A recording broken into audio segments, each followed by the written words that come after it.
시간이 되었습니다. 모두 자리에서 일어나셔서 찬송가 629장을 찬양하겠습니다.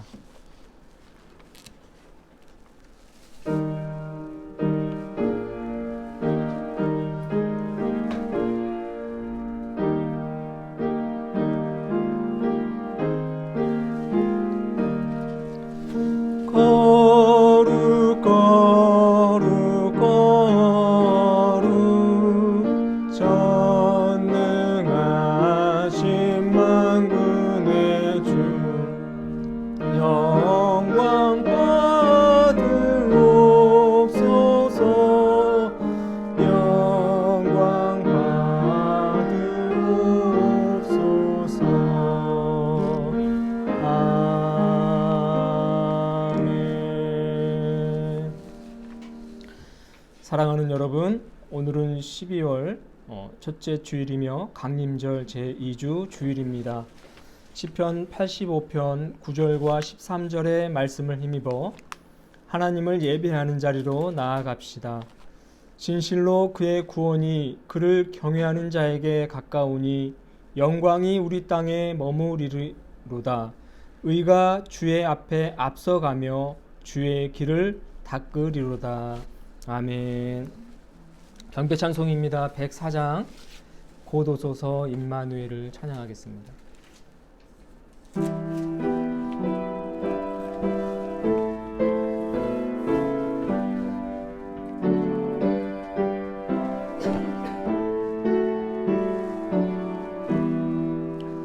곧 오소서 임마누엘 오구 와소서 이스라엘 그 보로 생활 곧 알파 메시아 기다립니다.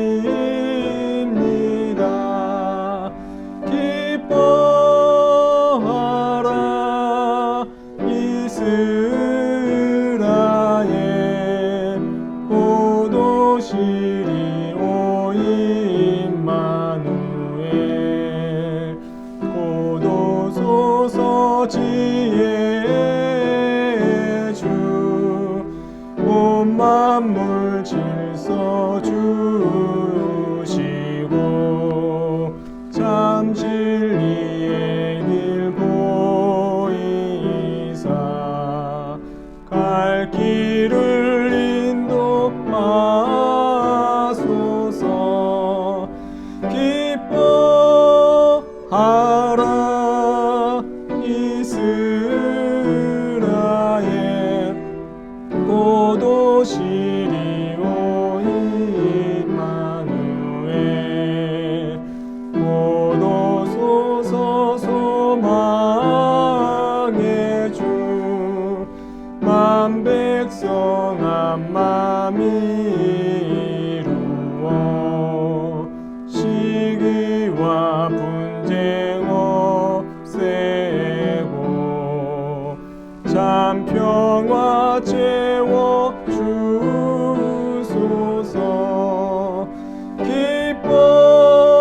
기뻐하라 이스라엘 곧 오시리 오 임마누엘.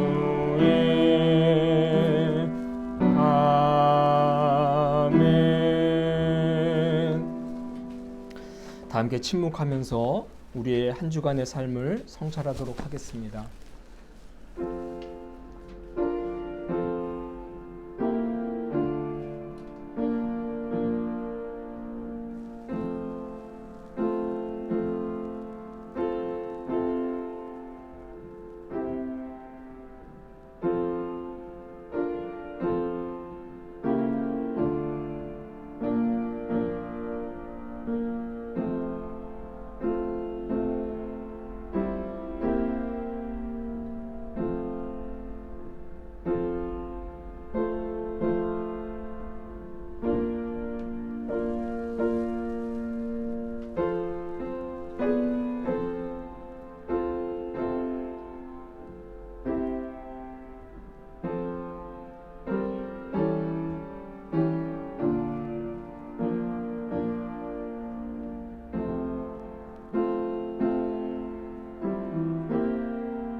다 함께 죄의 고백을 드리겠습니다. 주님을 경외하는 자를 긍휼히 여기시며 구원을 베풀어 주시는 주님의 이름을 찬양합니다. 그러나 주님, 우리는 주님을 존중하고 두려워하기보다는 세상의 가치를 귀히 여기고 사람들의 판단을 두려워할 때가 많았습니다. 주님께 인정받기보다는 사람들에게 인정받고 싶은 마음이 컸기 때문입니다. 주님, 믿음이 연약한 우리를 불쌍히 여겨 주옵소서. 믿을 수 없는 중에도 주님을 믿으며 이 세상 그 무엇보다 주님과의 언약을 소중히 여기며 살게 하옵소서. 우리 주 예수 그리스도의 이름으로 기도합니다. 아멘. 진실한 마음으로 회개하는 자에게 우리 주님께서 주시는 위로의 말씀을 들으시길 바랍니다. 내가 여호와를 기다리고 기다렸더니 귀를 기울이사 나의 부르짖음을 들으셨도다. 나를 기가 막힐 웅덩이와 수렁에서 끌어올리시고 내 발을 반석 위에 두사 내 걸음을 견고하게 하셨도다. 아멘. 시편 40편 1절에서 2절 말씀입니다. 교독문 116번입니다. 구주광님 2번을 교독하겠습니다. 교독문 116번 구주광님 2번입니다. 이새의 줄기에서 한 싹이 나며 그 뿌리에서 한 가지가 나서 결실할 것이요. 여호와의 영 곧 지혜와 총명의 영이요 무력과 재능의 영이요 지식과 여호와를 경외하는 영이 강림하시리니 그가 여호와를 경외함으로 즐거움을 삼을 것이며 그의 눈에 보이는 대로 심판하지 아니하며 그의 귀에 들리는 대로 판단하지 아니하며 공의로 가난한 자를 심판하며 정직으로 세상의 겸손한 자를 판단할 것이며 그의 입에 막대기로 세상을 치며 그의 입술의 기운으로 악인을 죽일 것이며 그리고 그의 허리띠를 삼으며 성실로 그의 몸의 띠를 삼으리라. 그때에 이리가 어린 양과 함께 살며 표범이 어린 염소와 함께 누우며 송아지와 어린 사자와 살찐 짐승이 함께 있어 어린아이에게 끌리며 암소와 곰이 함께 먹으며 그것들의 새끼가 함께 엎드리며 사자가 소처럼 풀을 먹을 것이며 젖먹는 아이가 독사의 구멍에서 장난하며 젖된 어린아이가 독사의 굴에 손을 넣을 것이라. 내 거룩한 산 모든 곳에서 해됨도 없고 상함도 없을 것이니 이는 물이 바다를 덮음같이 여호와를 아는 지식이 세상에 충만할 것입니다. 그날에 이새의 뿌리에서 한 싹이 나서 만민의 기치로 설 것이요 열방이 그에게로 돌아오리니 그가 거한 곳이 영화로우리라. 아멘.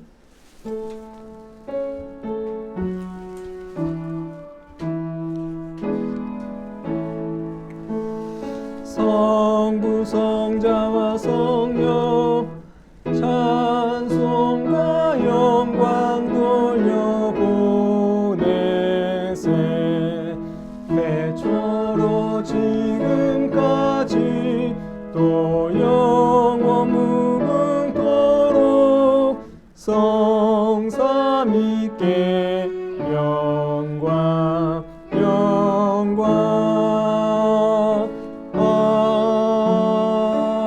아멘. 자리에 앉으시길 바랍니다. 기도하겠습니다. 사랑과 은혜가 충만하신 하나님 아버지 감사합니다. 지난 한 주간 동안도 우리를 지켜주시고 또 새로운 한 주를 살게 하시니 감사합니다. 특별히 오늘은 강림절 제 둘째 주일을 맞이하여 예수 그리스도의 오심을 기다리며 준비하고 있습니다.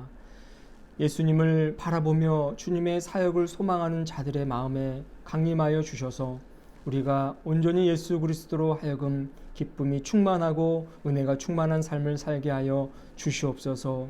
이 강림절기가 아버지 하나님의 마음을 시원케 하는 절기가 되게 하여 주옵시고 우리의 삶 속에 하나님의 뜻과 하나님의 놀라우신 섭리가 충만히 역사하고 더욱더 풍성해지는 복된 절기가 되게 하여 주시옵소서. 지난 한 주를 되돌아보니 어느 것 하나 주님의 은혜가 아닌 것이 없었습니다. 우리의 삶은 늘 항상 감사로 시작되고 감사로 맞춰진다는 사실 또한 깨달았습니다. 아버지 하나님, 우리를 살리시고 우리를 붙들어 주시고 우리가 호흡하며 살 수 있도록 역사하시는 그 하나님의 이름만 이 시간 높입니다. 주님, 영광 받아 주시옵소서. 우리가 영과 진리로 주님을 예배하며 찬송하오니 주님의 이름이 온 세계 위에 충만히 거하소서. 아버지 하나님, 주님이 주신 생명 하나님 나라 위에 살고자 합니다. 어느 것 하나 아버지 하나님의 손길이 없었던 적이 없사오니 우리의 삶 또한 어느 것 하나 하나님의 영광을 드러내지 않는 삶이 없도록 주님 역사하여 주시옵소서. 지난 한 주간의 삶이 아버지 하나님께 기쁨이 되는 삶이었기를 원합니다. 하지만 때때로 우리가 세상 속에 살다 보니 연약한 모습으로 하나님의 마음을 아프게 한 적도 분명 있었을 것이라 생각됩니다. 주님, 다시 한번 머리 숙여 용서를 구합니다. 주님, 용서하여 주시옵소서. 자비를 베풀어 주시옵소서. 늘 항상 우리의 삶을 채우시는 하나님의 은혜를 바라보며 그 손길을 붙들고 살아갈 수 있는 귀한 삶들이 되게 하여 주시옵소서. 아버지 하나님, 코로나19로 인하여 나라와 이 민족 또 온 세계가 많은 어려움 가운데 있습니다. 2020년도 이제 한 달도 채 남지 않은 그런 시점에 있습니다. 아버지 하나님, 이 민족, 이 백성들 불쌍히 여기시고 또 하나님이 사랑하시는 온 백성들 주님께서 가엾이 여겨주셔서 아버지 하나님, 코로나19가 속히 종식될 수 있도록 주님 역사하여 주시옵소서. 아버지 하나님, 이 위기가 아버지 하나님이 얼마나 우리를 사랑하시고 또 하나님께서 우리를 통해서 얼마나 값진 것을 또 제공해 주시고 우리의 삶을 통하여 이루어 가셨는지를 깨달았사오니 주님, 이제 이 코로나19가 종식되게 하여 주옵시고 더욱더 힘차고 또 감사하는 삶을 살아갈 수 있도록 주여 역사하여 주시옵소서. 코로나19로 인하여 많은 사람들이 위기 가운데 있습니다. 그 슬픔 가운데 있는 자들 주님 위로하여 주시옵시고 그들의 삶을 보살펴 주시옵시고 하나님의 은혜로 모든 어려움들이 덮어지며 그 자리에서 일어날 수 있는 놀라운 힘이 되게 하여 주시옵소서. 이 땅에 세워진 한국교회 아버지 하나님의 나라를 확장하며 살아가는 교회 되길 원합니다. 하나님의 뜻을 바르게 실천하며 삶 속에서 구현해 나가며 세워져가는 교회들 되게 하여 주시옵소서. 고통 중에 있는 이웃들을 외면하지 않게 하시고 그들을 품어 안을 수 있는 귀한 달이 되게 하여 주시옵소서. 함께 가는 교회도 주님, 그러한 복된 교회가 되길 원합니다. 하나님이 사랑하셔서 이곳에 세우셨사오니 지역에 있는 영혼들 위에 기도하며 그들의 삶을 품고 함께 주님 품으로 나아갈 수 있는 복된 교회 되게 하여 주시옵소서. 아버지 하나님, 얼마 남지 않는 연말 아버지 하나님께서 주신 그 은혜를 기억하며 그 은혜들을 이웃들과 나누며 살아가기를 원합니다. 우리의 삶이 하나님의 영광이 되게 하여 주시옵소서. 이곳에 모인 저희들 주님께서 기억하여 주시옵시고 각 사람의 심령에 필요한 은혜를 내려주시며 우리의 삶이 하나님의 기쁨이요 예수 그리스도의 오심을 증거하는 복된 삶들이 되게 하여 주시옵소서. 각 가정마다 주님 복을 더하여 주옵시고 주님이 그 가정의 주인이 되어 주시며 늘 항상 주님으로 인하여 기뻐하며 감사가 넘치는 아름다운 가정들 되게 하여 주시옵소서. 지금 점심시간이 오니 마치는 시간까지 주님께서 함께 하실 줄로 믿사오며 살아서 역사하시는 예수 그리스도의 이름으로 기도하옵나이다. 아멘.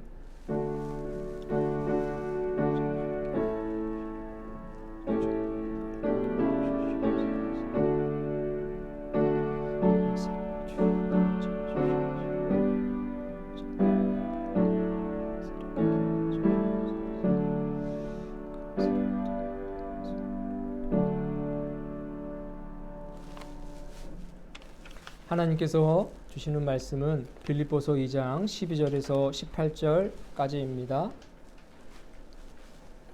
그러므로 나의 사랑하는 여러분, 여러분이 언제나 순종한 대로 내가 함께 있을 때뿐만 아니라 지금도 같이 내가 없을 때에도 더욱더 순종하여서 두렵고 떨리는 마음으로 자기의 구원을 이루어 가십시오. 하나님께서는 여러분 안에서 활동하셔서 여러분으로 하여금 하나님을 기쁘시게 할 것을 염원하고 실천하게 하시는 분이십니다. 무슨 일을 하든지 불평이나 시비를 하지 말고 하십시오. 그리하여 여러분은 흠이 없고 순결해져서 구부러지고 뒤틀린 세대 가운데서 하나님의 흠없는 자녀가 되어야 합니다. 그리하면 여러분은 이 세상에서 별처럼 빛날 것입니다. 생명의 말씀을 굳게 잡으십시오. 그리하면 내가 다름질한 것과 수고한 것이 헛되지 아니하며 그리스도의 날에 내가 자랑할 수 있을 것입니다. 그리고 여러분의 믿음의 제사와 예배에 나의 피를 붓는 일이 있을지라도 나는 기뻐하고 여러분 모두와 함께 기뻐하겠습니다. 여러분도 이와 같이 기뻐하고 나와 함께 기뻐하십시오. 이는 살아계신 하나님의 말씀입니다. 주님을 찬양합니다. 특별 찬양하겠습니다. 은혜로다 주의 은혜, 날 살리신 주님의 크신 은혜 찬양하겠습니다.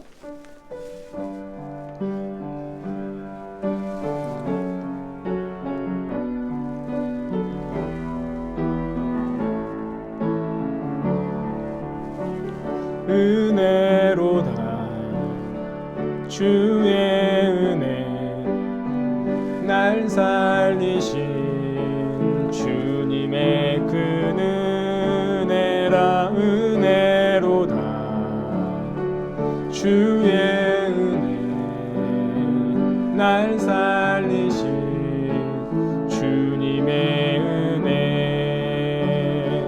그 은혜 내 맘에 영원히 나를 붙들고 가네. 그 은혜 평생에 영원히 나를 일으키시네. 큰 죄에서 날 구했네. 한량없는 주님의 그 은혜라. 아들 피로 날 살렸네. 증량 못할 주님의 은혜. 그 은혜 내 맘에 영원히 나를 붙들고 가네. 그 은혜 평생에 영원히 나를 일으키시네. 우리 한 번 더 찬양하겠습니다. 은혜로다 주의 은혜, 날 살리신 주님의 그 은혜라. 은혜로다 주의 은혜, 날 살리신 주님의 은혜, 주님의 은혜. 그 은혜 내 맘에, 그 은혜 내 맘에 영원히 나를 붙들고 가네. 그 은혜 평생에 영원히 나를 일으키시네. 큰 죄에서 날 구했네. 큰 죄에서 날 구했네. 한량없는 주님의 그 은혜라. 아들 피로 날 살렸네. 증량 못할 주님의 은혜. 아멘. 그 은혜 내 맘에 영원히 나를 붙들고 가네. 그 은혜 평생에 영원히 나를 일으키. 그 은혜 내 맘에, 그 은혜 내 맘에 영원히 나를 붙들고 가네.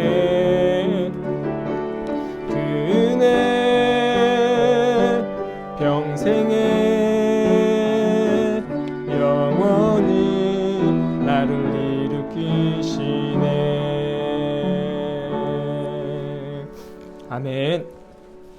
이 찬양의 가사처럼 주님의 은혜가 우리를 살리고 우리를 웃게 하고 우리를 붙들고 가시는 줄로 믿습니다. 우리가 주저앉아 있는 그 환경 속에서도 하나님의 은혜는 우리를 일으키고 또 우리를 달리고 우리를 힘차게 살아가게 하는 줄로 믿습니다. 이 하나님의 은혜가 여러분의 삶 가운데 날마다 넘치기를 축복합니다. 우리 서로 인사하겠습니다. 사랑합니다. 축복합니다. 사랑합니다. 축복합니다. 네, 이제 12월도 얼마 남지 않았습니다. 2020년도 이제 다 갔네요. 2020년 우리가 새로운 신년의 시작이라고 여기면서 이제 힘차게 출발은 했는데 사실 많은 변수들이 있었죠. 코로나19가 가장 큰 변수가 되어서 우리의 20년 이 한 해가 참 많은 어려움이 있었습니다.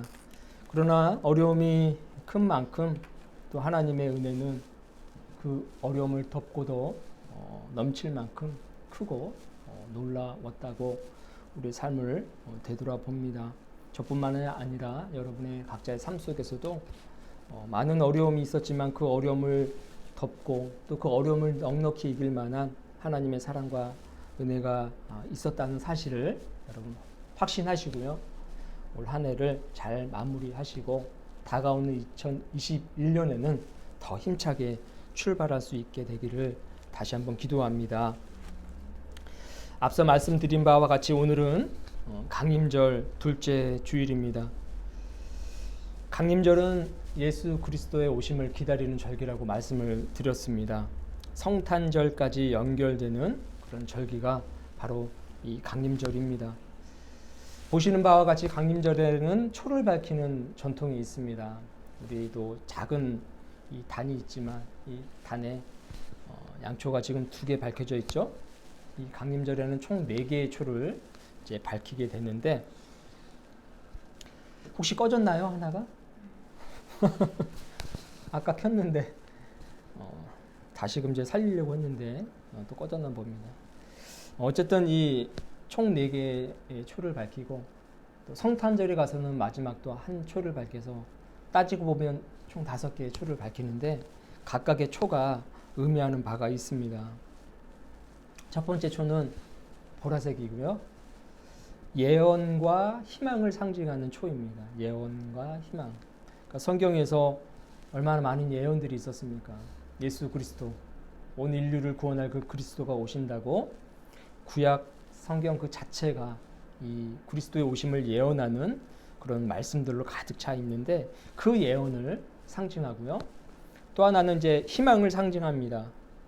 예수 그리스도가 오심으로써 죄 많은 이 세상이 구원을 얻는다는 그 희망, 일종의 어떤 소망을 이 첫 번째 보라색의 초가 상징하고 있습니다. 그 옆에 비록 꺼졌지만 연한 보라색이 있죠. 이 두 번째 초는 베들레헴과 또 준비라는 어떤 상징성이 있어요. 베들레헴과 준비라는 상징. 베들레헴은 어떤 곳이죠? 예수님께서 탄생하신 곳 아닙니까? 그리고 또 구약에서도 이제 그리스도가 이 베들레헴에서 태어난다. 다윗의 자손이 이 베들레헴에서 태어난다라는 그런 예언이 있기 때문에 그 베들레헴에서 그리스도가 태어난다는 그런 어떤 상징적인 의미로 이 연한 보라색의 그 베들레헴의 의미를 가지고 있고요. 그 다음에 이제 준비하는 그런 탄생 그게 있어요. 준비, 이제 예수 그리스도의 오심을 탄생을 준비하는 그런 어떤 상징성이 이 두 번째 연한 보라에 있습니다. 이제 다음 주에는 세 번째 초가 밝혀지겠죠. 세 번째 초가 이제 밝혀지면 그때 또 그 초가 갖는 의미를 말씀드리겠습니다. 여러분이 각각의 초를 보면서 또 그 초가 상징하는 바를 우리가 묵상하면서 예수 그리스도의 오심을 기다리는 그런 귀한 절기가 되었으면 좋겠어요. 과거에는 이 강림절을 그다지 중요하게 여기지 않았습니다. 그런데 많은 교회들이 이 강림절을 그냥 지나쳐서는 안 되겠다라는 그런 생각들을 하게 되었고 또 전통적인 교회들은 이 꾸준하게 이 강림절을 지켜왔거든요. 다행히도 우리 감리교회는 어떤 전통성을 중요하게 여기기 때문에 교단 차원에서 이 강림절을 매우 이제 독려하는 그런 지금 교단에 속하고 있습니다. 매우 중요한 절기인 것입니다. 성탄절을 향하여 나아가는 그 구원을 향하여 나아가는 그 여정이 얼마나 의미가 있고 또 그 여정을 우리가 따라감에 있어서 우리가 얼마나 더 큰 은혜를 받고 하나님의 그 놀라운 사랑과 섭리를 깨닫게 되는지를 우리가 직접 체험하기 때문에 비록 초에 불과할지라도 이 강림절을 지키는 이 절기가 우리에게 주는 교훈은 매우 크다고 할 수 있겠습니다. 여러분, 우리는 예수님께서 이 땅에 왜 오셨는지를 분명히 알아요. 예수님께서 이 땅에 오심은 우리의 죄를 사하시고 우리를 구원하기 위함입니다. 그 분명한 목적 한 가지가 있다는 것입니다. 여러분, 이러한 사실은 오늘 본문의 제목처럼 우리를 하나님의 흠없는 자녀로 만들어 주시기 위한 하나님의 놀라운 계획이라는 것을 우리는 알아야 합니다. 하나님의 흠없는 자녀로 만들어 주시기 위한 이 놀라운 계획이 수천 년 전부터 차근차근 준비가 되어 갔다는 것입니다. 여러분, 여기서 흠이라는 것은요, 죄로 인한 결과죠. 흠집이 생겼다는 것은 곧 죄가 있다는 것입니다. 온전한 상태였던 우리 인간이, 순결하고 정결했던 우리 인간이 아담과 하와의 그 죄로 인하여서 흠집이 생긴 거예요. 하나님이 창조하신 그 아름다움, 그 순결함, 그 정결함이 오물이 묻은 것입니다. 흠집이 생긴 것입니다. 여러분, 예수님께서는요, 이 흠집을 메꾸시고 또 치료하시고 온전한 그 형태, 온전한 하나님의 자녀, 맨 처음 하나님 손에 의해서 창조된 그 피조물 자체로서의 인간이 지니고 있는 그 고유함을 회복시키기 위해서 이 죄 많은 세상, 이 어두운 세상에 친히 찾아오신 것입니다. 그렇기 때문에 우리가 예수 그리스도를 통해서 온전히 하나님의 자녀, 온전한 하나님의 자녀가 되었다면, 그것을 믿는다면 오늘 바울이 우리에게 권면하는 대로 우리가 흠 없이 되었구나, 흠 많았던 우리가 예수 그리스도를 통해서 흠 없는 자가 되었구나라는 사실을 기억하면서 우리의 삶이 하나님의 흠 없는 자녀로 살아가는 그 길의 여정으로 나아가야 된다는 것입니다. 흠 없는 자녀로, 하나님의 흠 없는 자녀로 살아가는 것은요, 구원받은 우리가 실천하며 살아가야 할 최소의 노력이라는 것을 우리는 알아야 합니다. 그러면 오늘 우리 본문을 통해서 우리가 그러면 어떻게 하나님의 흠없는 자녀로 살 것인가를 살펴보도록 하겠습니다. 첫째는요, 순종하며 살아가야 합니다. 오늘 본문 12절을 보도록 하겠습니다. 표준 세번역으로 보도록 하겠습니다. 그러므로 나의 사랑하는 여러분, 여러분이 언제나 순종한 대로 내가 함께 있을 때뿐만 아니라 지금같이 내가 없을 때에도 더욱더 순종하여서 두렵고 떨리는 마음으로 자기의 구원을 이루어 나가십시오. 아멘. 여러분, 여기서 순종에 대해서 계속 바울은 언급하고 있습니다. 두 번이나 언급을 하고 있는데, 여러분, 순종과 비슷한 말이 있습니다. 순종과 비슷한 말이 복종이 있죠. 그런데 여러분, 순종과 복종은요, 엄연히 다릅니다. 의미하는 바가 달라요. 지향하는 바가 다릅니다. 순종은요, 능동적인 것입니다. 순종은 또 자발적인 것이죠. 본인 스스로가 해 나가는 것이 순종입니다. 그러나 복종은 달라요. 능동적이 아니라 수동적인 것입니다. 그리고 강제적입니다. 등 떠밀려서 하는 것이 사실 복종입니다. 순종은 스스로 자발적으로 하는 반면 복종은 등 떠밀려서 마지못해서 강제적으로 하는 것이 복종이죠. 여러분, 순종하는 마음을 가지면, 순종하는 태도를 가지면요, 그 마음이 편안합니다. 삶 또한 편해질 수밖에 없어요. 왜냐하면 본인 의지를 가지고 하는 것이기 때문입니다. 반면에 복종하는 그 마음은요, 매우 불편합니다. 하면서도 힘들고 어려워요. 그래서 성경은요, 끊임없이 순종하라고 말을 하고 있는 것입니다. 복종하는 것은 본인이 의지를 가지고 자발적으로 하는 것이 아니기 때문에 너희들은 스스로 능동적으로 자발적으로 기쁨으로 즐거운 마음으로 순종하라, 이렇게 말을 하고 있는 것입니다. 성경은 순종에 대해서 매우 확실하고 간결하게 말씀합니다. 욥기 36장 11절 12절을 보면요, 순종하여 섬기면 형통한 날을 보내며 즐거운 해를 보낼 것이고, 순종하지 아니하면 칼에 망하며 지식 없이 죽을 것이다. 아주 확실하게 말씀을 하고 있어요. 순종하면 형통해진다. 그러므로 곧 생명의 길로 나아갈 수밖에 없다. 반대로 불순종은 불통할 수밖에 없고 결국에는 죽음으로 떨어질 것이다. 그것이 이 성경이 말하고 있는 순종이라는 것입니다. 순종하라는 것이죠. 순종하는 삶은 형통하다. 불순종하면 결국 불통이고 죽음으로 떨어질 수밖에 없다. 그렇게 말하는 거예요. 순종하는 자의 삶은 흠없는 자의 삶이라는 것을 성경은 말하고 있는 것입니다. 사무엘상 15장 22절을 보면요, 사무엘은 이렇게 말을 합니다. 순종이 제사보다 낫다.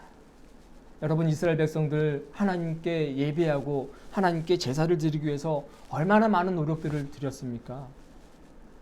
그런데 여러분, 하나님께서는요, 그 화려한 제사보다, 정성 많은 그 제사보다, 예, 주님, 하나님의 뜻에 순종합니다. 기쁨으로 순종합니다. 자발적으로 순종합니다. 능동적으로 제가 의지를 가지고 적극적으로 순종합니다. 이 한마디를 더욱더 기뻐하신다고 말씀을 하고 있는 것입니다. 그래서 끊임없이 이스라엘 백성들을 향해서 너희들이 드리는 그 예배와 제사, 그 어떤 헌신보다도 이 순종이 나으니 제발 나의 말에 순종하고 나의 계명에 순종하고 나의 지도를 받으며 내가 인도하는 대로 기쁨으로 나아가라. 그렇게 하나님을 말씀하고 있는 거예요. 이스라엘 백성들은 늘 이 순종과 불순종의 사이에서 갈팡질팡하는 것을 보게 됩니다. 그런데 정말 이 욥기가 말하는 것처럼 순종할 때 그들의 삶은, 이스라엘의 역사는 형통해졌고요. 그들이 불순종하고 하나님께 불복종했을 때에는 그들의 삶은 늘 항상 어려움 일색이었습니다. 그러니까 끊임없이 우리에게 순종하라고 말하는 그 이유가 분명히 있는 것입니다. 빌립보 지역에 사는 그리스도인들은요, 순종하며 살았다고 지금 바울은 이야기하고 있어요. 그들은 맨 처음 바울이 자신의 지역에 와서 복음을 전했을 때에 바울의 그 권면을 듣고 바울이 전한 예수 그리스도를 순종하면서 믿었습니다. 어떠한 어려움이 있더라도 기쁨으로 예수 그리스도를 믿고 살아가겠습니다. 이렇게 다짐하면서 그 바울의 권면대로 하나님께 순종을 했어요. 여러분, 그러나 우리가 바울이 이 빌립보 지역에서 맨 처음 복음을 전했을 때 어떠한 상황이었는지를 잘 알고 있죠. 그 시기는요, 바울이 일생을 살아감에 있어서 가장 힘든 시기에 속한다고 말할 수가 있겠습니다. 우리가 맨 처음 이 빌립보서를 시작할 때 우리가 살펴봤듯이 그 빌립보에서의 사역에 많은 어려움이 바울의 인생에 있어서 아주 그 중요한 많은 어려움들이 다 거기에 함축되어 있다고 말씀을 드렸습니다. 바울이 보냈던 매우 힘든 시기가 다 빌립보 안에 거의 절반 이상이 다 거기 안에 있는 거예요. 예수 그리스도를 전하다가 감옥에 갔고 매를 맞고 모함을 당하고 참 자신의 어떤 의도한 바와 다르게 선한 행위가 악한 행위로 비춰지는 그런 어떤 어려움을 바울은 보냈다는 것입니다. 그 모습을 빌립보 교인들은 다 봤습니다.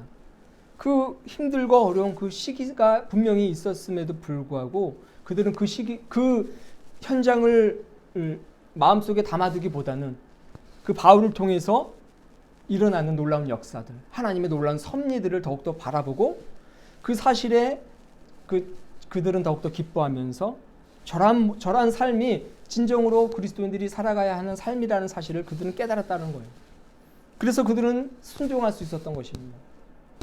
저것이 그리스도인의 모습이구나.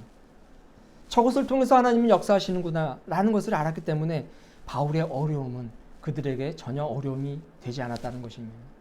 그것은 당연한 것이라고 여겼고 그 힘든 시기를 보내면 그것을 지나가게 되면 결국 하나님의 놀라운 축복과 은혜가 있다는 사실을 그들은 알았기 때문에 그런 상황 속에서도 그들은 순종하면서 하나님의 말씀을 놓지 않을 수 있었다는 것이죠.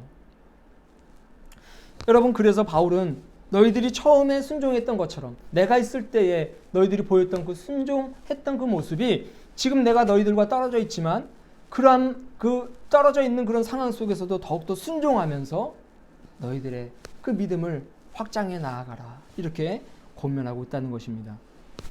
여러분, 순종하는 자에게는 놀라운 역사가 있습니다. 하나님의 은혜가 있어요. 많은 유익들이 있습니다. 바울은 그것을 언급하고 있는데 첫 번째를 보니까 12절 하반부에 온전한 구원이 이루어진다, 이렇게 말씀하고 있습니다. 바울은 12절 하반부에 자기 구원이라고 말을 하고 있습니다. 자기 구원은 무엇입니까? 순종함으로써 이루어지는 구원이에요. 하나님의 뜻을 순종하고 신뢰하고 또 좌로나 또 우로나 치우치지 아니하고 오직 예수님만 즐거워하면서 어떤 환경에도 굴하지 않고 그분을 끝까지 놓지 않는 그 믿음을 의미하는 것입니다. 하나님을 신뢰하고 치우치지 아니하고 예수님만 즐거워하면서 그분을 끝까지 놓지 않는 그 믿음이 자기 구원을 이루어 나간다는 것입니다.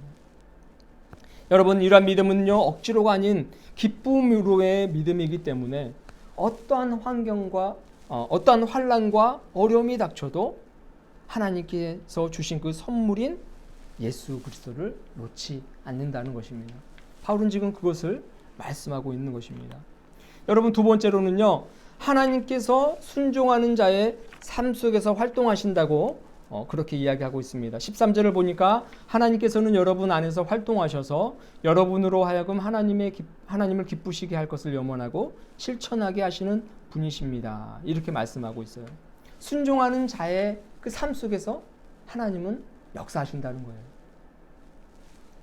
그래서 그들의 삶이 더욱더 기쁨이 넘치는 삶이 되게 하신다는 것입니다. 그리고 그 하나님의 계명을 실천할 수 있도록 수많은 어떤 그 조력들이 그 안에서 작동한다는 거예요. 그러니까 하나님 말씀에 기쁨으로 순종하고 하나님 뜻대로 나아가는 자에게는 합력하여 선을 이루듯이 그 놀라운 하나님의 역사와 은혜가 임한다는 것입니다. 그래서 순종하라고 말을 하는 것이고요. 마지막으로 세 번째는 순종하게 되면 불평과 시비와 또 원망을 얼마든지 제어할 수 있다는 거예요. 없는 것이 아니에요. 14절을 보니까 무슨 일을 하든지 불평이나 시비를 하지 말고 하십시오라고 되어 있는데 어떤 일들 가운데 다 불평과 시비할 것들이 생기죠. 원망이 생깁니다. 그러나 순종하는 자에게는 그 불평과 원망이 더 이상 자신에게 해가 되지 않는다는 겁니다. 분명히 불평이 있고 원망이 있어요. 시비할 것들이 있지만 그곳에 연연하지 아니하고 오히려 더 기쁜 마음으로 하나님께 나아갈 수 있는 그런 삶을 살아갈 수 있다는 것입니다. 그러니까 순종이 주는 유익들이 이렇게 많기 때문에 순종하며 살게 되면 그 삶이 하나님의 흠없는 자녀로서의 삶이라는 것을 바울은 말을 하고 있는 것입니다. 그렇기 때문에 순종하라는 것이죠. 그렇기 때문에 순종하라는 것입니다. 순종이 제사보다 낫다. 순종하는 자는 성통하고 생명의 길로 나아가고 반면에 불순종하게 되면 그 끝은 장담하지 못한다. 죽음이다. 지식도 없다. 여러분, 이렇게 말을 하고 있는 것입니다. 사랑하는 여러분, 예수 그리스도를 신뢰하면서 순종하며 살아가시길 주님의 이름으로 축원합니다. 순종하는 자의 삶은 행복할 수밖에 없어요. 순종하는 자의 삶은요, 하나님께서 책임지십니다. 그의 의로운 손으로 붙들어 주시고 어딜 가든지 형통할 수밖에 없는 그런 삶으로 이끄신다는 사실을 기억하시길 주님의 이름으로 축원합니다. 여러분, 두 번째로 하나님의 흠없는 자녀로 살기 위한 것은 말씀을 붙잡는 삶입니다. 이 말씀을 붙잡는다라는 것은요, 말씀을 가까이 하라는 뜻이고요. 더 확대된 의미로는 하나님의 말씀을 신뢰하라라는 그런 의미가 있는 것입니다. 오늘 본문 16절을 보니까 바울은 이렇게 말합니다. 생명의 말씀을 굳게 잡으십시오. 그리하면 내가 다름질한 것과 수고한 것이 헛되지 아니하며 그리스도의 날에 내가 자랑할 수 있을 것입니다. 이렇게 말씀을 하고 있습니다. 하나님의 말씀은 신뢰하는 자를 살립니다. 하나님의 말씀에는 능력이 있기 때문이에요. 하나님의 말씀을 믿습니다. 하나님의 말씀을 제가 전적으로 신뢰합니다 라고 말하는 자의 삶 속에서 그 하나님의 말씀의 능력이 나타난다는 거예요.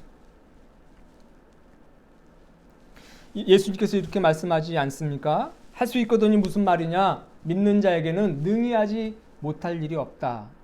하나님의 말씀을 신뢰하는 자에게는 못할 일이 없다라는 겁니다. 하나님께서 역사하셔서 그 모든 일들을 이루어 가시기 때문에 하나님의 말씀을 믿는 자에게는 하나님의 능력이 임한다는 것입니다.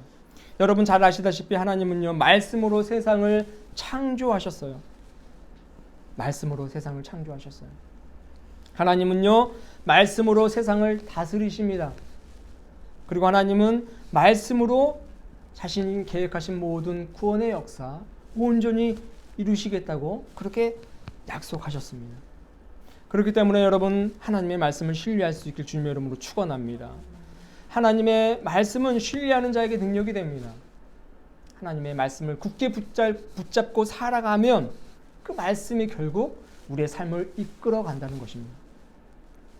여러분 이 사도 바울의 사역에 불을 지핀 것은, 즉 사도 바울의 이 사역의 원동력이 된 것은 무엇이었습니까? 바로 하나님의 말씀이었습니다.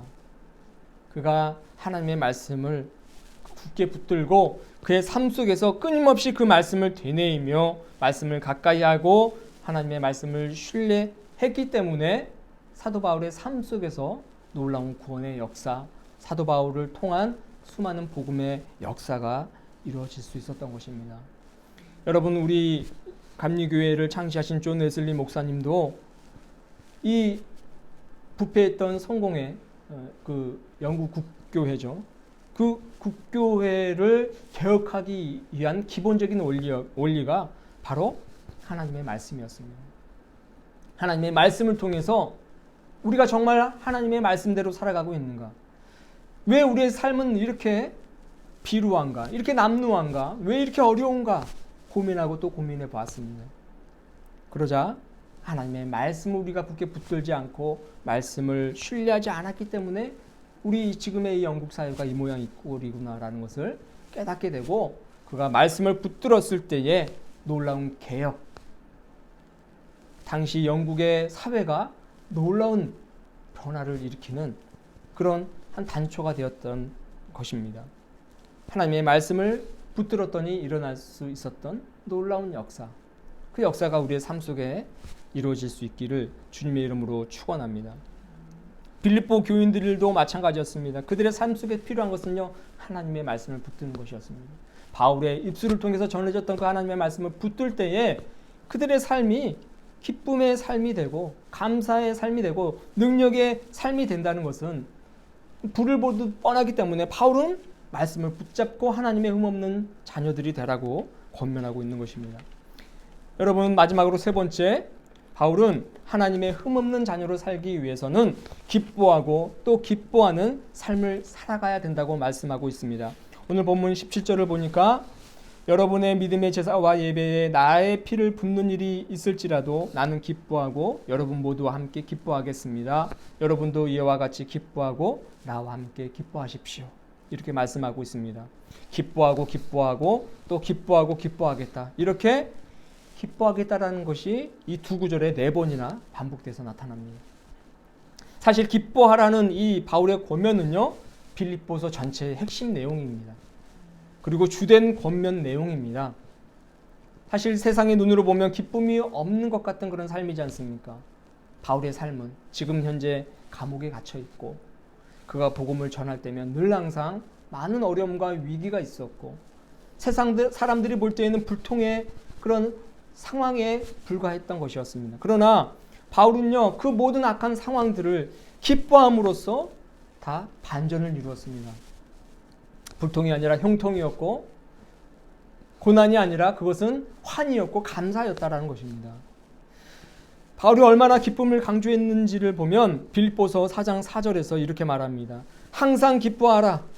다시 말하노니 기뻐하라. 이렇게 말을 하고 있어요. 기쁨은 바울의 중요한 권면입니다. 4장에서도 이렇게 2번씩이나 강조했지만 사실 이 빌립보서 1장부터 4장까지 각 장마다 기뻐하라는 말씀이 강조되고 있습니다. 1장에서도 기뻐하라 기뻐하라 나오고요. 오늘 본문 2장에서도 기뻐하라 기뻐하라 나오고 3장에서도 나오고요. 4장에서도 나옵니다. 여러분, 기뻐하는 것이 우리가 하나님의 자녀로 살 수 있는 방법이라는 것입니다.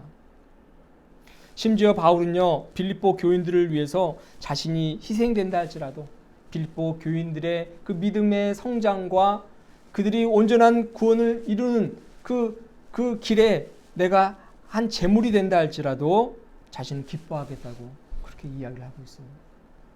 여러분, 생명을 다 바쳐가면서까지 그 기쁨으로서의 삶, 기쁨을 추구하면서 살아가는 자의 삶이 얼마나 크고 놀라운지를 말해주고 있는 거지 않습니까? 내가 제물이 된다 할지라도 나는 기뻐합니다.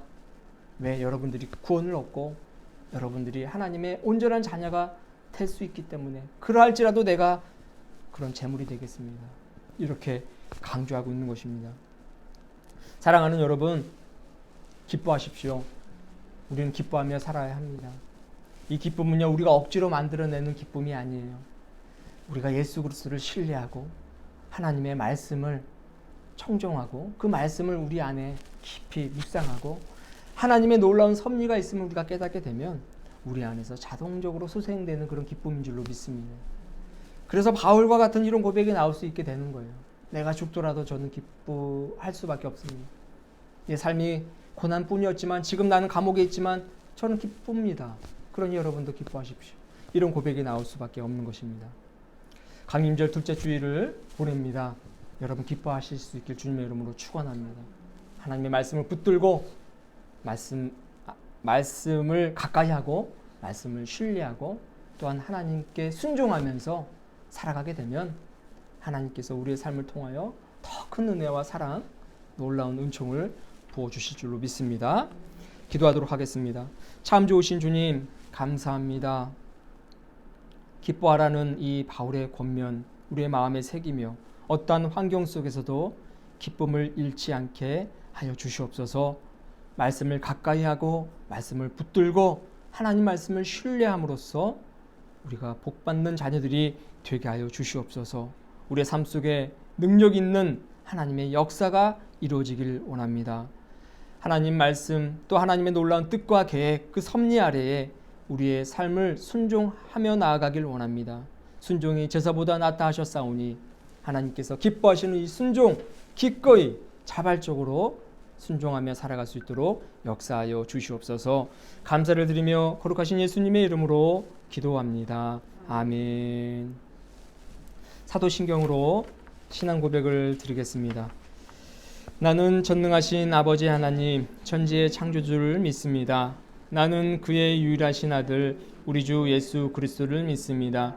그는 성령으로 잉태되어 동정녀 마리아에게서 나시고 본디오 빌라도에게 고난을 받아 십자가에 못 박혀 죽으시고 장사된 지 사흘 만에 죽은 자 가운데서 다시 살아나셨으며 하늘에 오르시어 전능하신 아버지 하나님 우편에 앉아 계시다가 거기로부터 살아있는 자와 죽은 자를 심판하러 오십니다.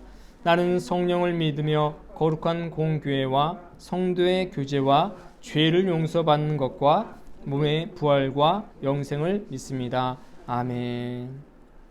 찬송가 50장 1절 부르시면서 준비하신 예물 봉헌하겠습니다.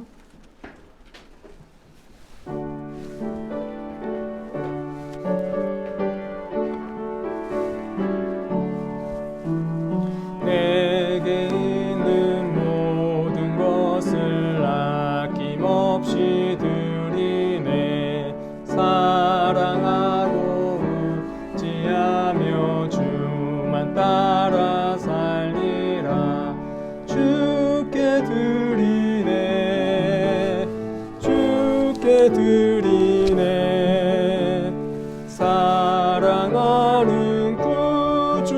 앞에 모두 드리네.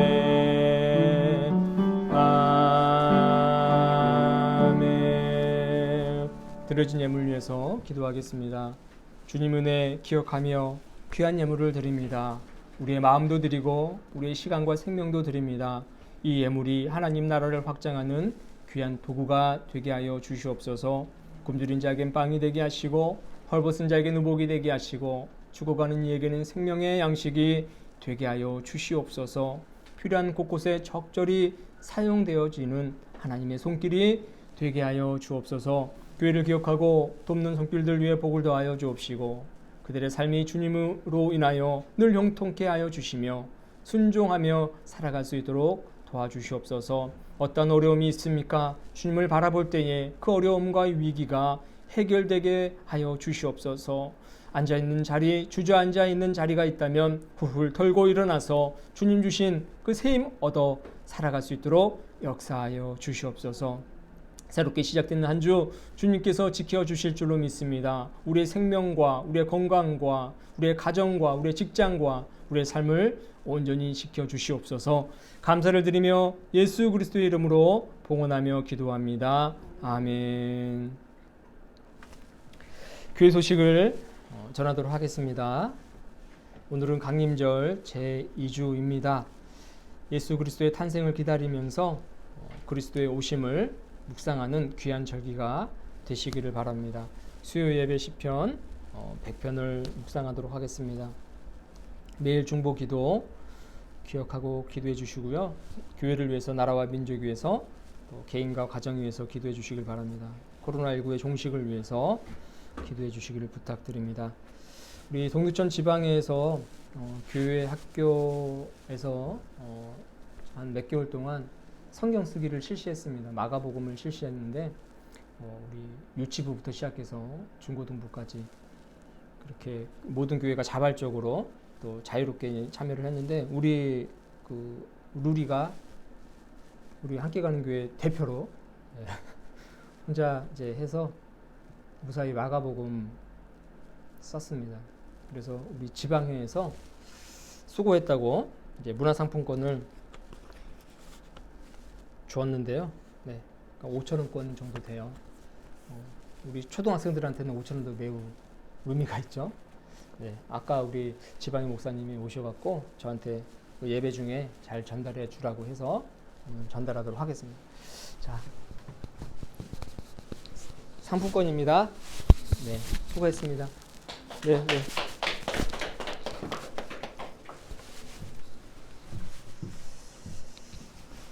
네, 또 성경 퀴즈 대회를 이제 계획하고 있다고 하더라고요. 온라인 성경 퀴즈 대회.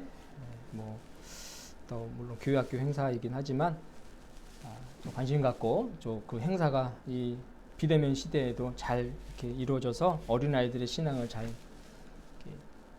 교육하고 그들의 신앙이 풍성해질 수 있도록 애쓸 수 있도록 많은 어떤 관심과 기도 부탁드립니다.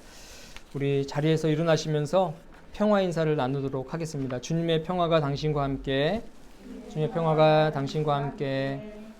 우리 파송의 말씀과 파송의 노래 1절과 4절 2절 부르고 축도로 예배를 마치도록 하겠습니다. 사랑하는 여러분, 복되고 거룩한 강림절입니다. 예수 그리스도의 오심을 기쁜 마음으로 기다립시다.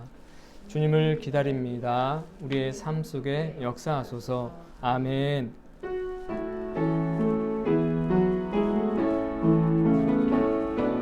주님의 평화가 우리의 만남 속에 넘치게 하소서. 넘치게 하소서.